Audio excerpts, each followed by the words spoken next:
Hello everyone, today we are discussing this induction as our reverse engineering project. So basically this is an induction and this is used for cooking process purpose, and this works on the principle of electromagnetic induction. So let us deassemble this. We'll here discuss the principle of cooking induction, which is electromagnetic induction, and this is the process in which changing magnetic field generates an electric current in the conductor. The principle was discovered by Michel Faraday in 1831, and the key concept include that Faraday law states that the induced electromotive force EMF in a closed circuit is equal to the negative rate of change of magnetic flux throughout the circuit. With the help of 0.8 mm screwdriver, we have removed all the screws, and now let's see the components of the induction.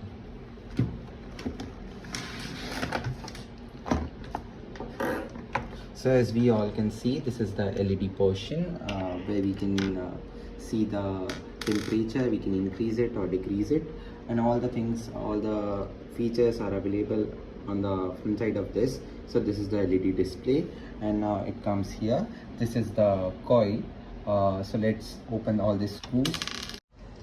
So after opening the screws with the help of same screw driver 0.8 mm, underneath the coil we have some components, basically a toroid, some of the diodes, capacitors, resistance, and many things are there. And now it comes to the fan. This is the fan, as you can see. It is used for maintaining the temperature by cooling the area, and hence making it temperature proof.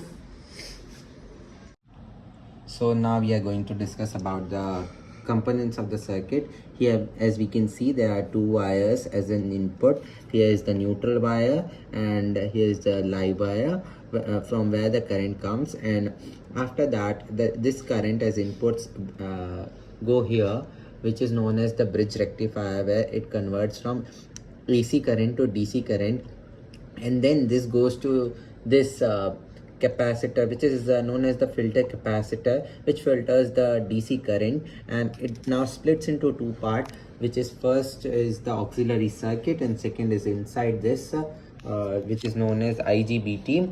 And from this auxiliary circuit, it is also capable of doing the temperature supply and the temperature regulations. And with this after this it went to this 10 capacitor, which is also known as the resonance capacitor. And with this capacitor, this coil is connected in parallel. With this the eddy current flows to the upper circuit, and after that the heating works, and that's how finally the food is cooked in the metal utensil.